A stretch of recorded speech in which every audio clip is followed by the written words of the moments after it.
Hey, you guys. I missed you all, T-Bits. Welcome to another episode of Tasting with T. Today we have a great menu item that we're making, and it is one of our specialties and a highly requested dish.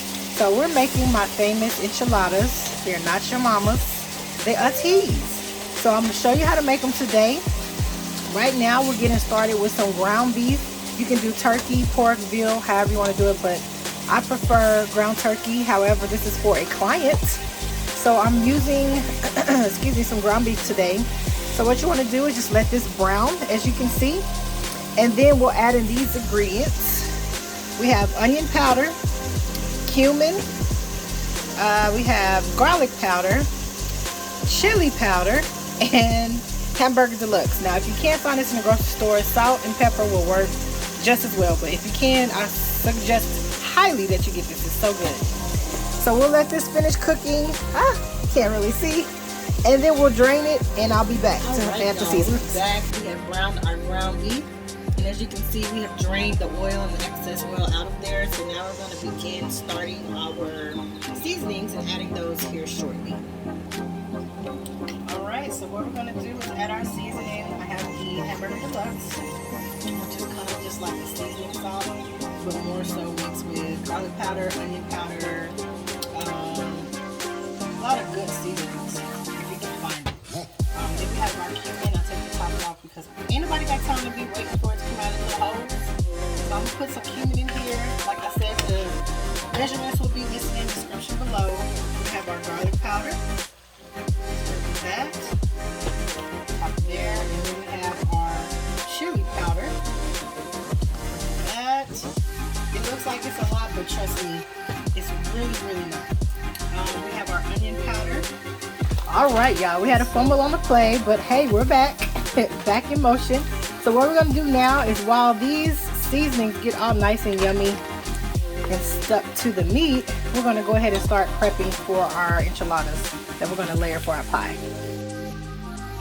All right, so what we have are 4 onions, and we have about 6 bunches of cilantro. We really love cilantro in my house, so I got a lot because I like to fix people's food like I would like to eat it. So I'm gonna put the measurements and description of everything in the description box below. Depending on how big your family is or what you're feeding for, that it will determine how much you will need to use. So we're going to go ahead and get these washed off and drained and chopped up, and I'll be back to show you how we're going to assemble it. So you guys, I gave this a quick taste, and OMG, if you could smell the aroma in here right now, oh, chop, this smells so good. So what we have here is just some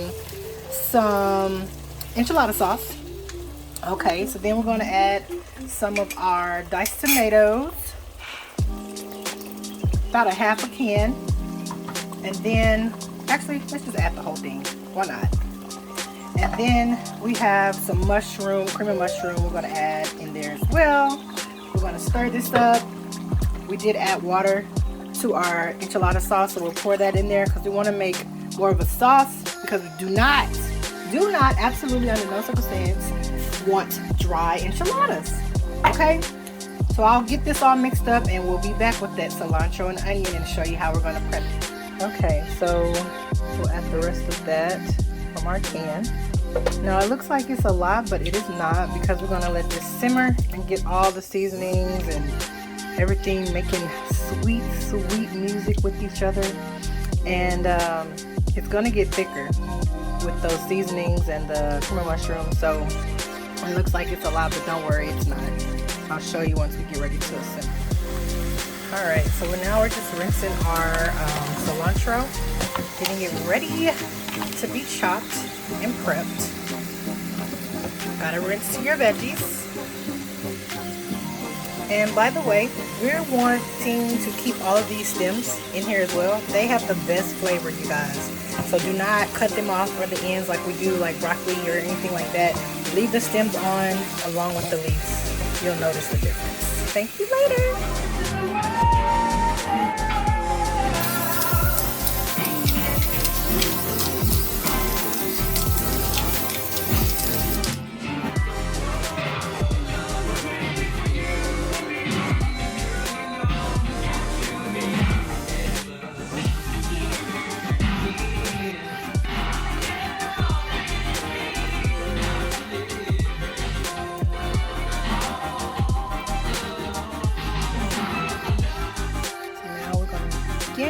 ladle our mixture in our, what do you call this, pan. We're gonna mix it around, make sure it's evenly covered all the way across the bottom. I've already sprayed it so it won't be sticking. And then we're gonna start layering our pie. Alright, so the first layer is done. We did the cheese that's shredded, we did the cilantro, and then we added the melted cheese. And I layer it like this because it gets evenly distributed. I started it that way and I'm just continuing on. So if you have a other preference that you want to do it another way, feel free to do that. So now what we're going to do is just begin continuing layering our pie, our enchilada pie, and we're going to continue this until we get to the top of the pan, maybe like right here, because we don't want it to overflow, especially if you're carrying it out to someone else. So we'll go ahead and continue layering this, and we'll show you what the ending looks like.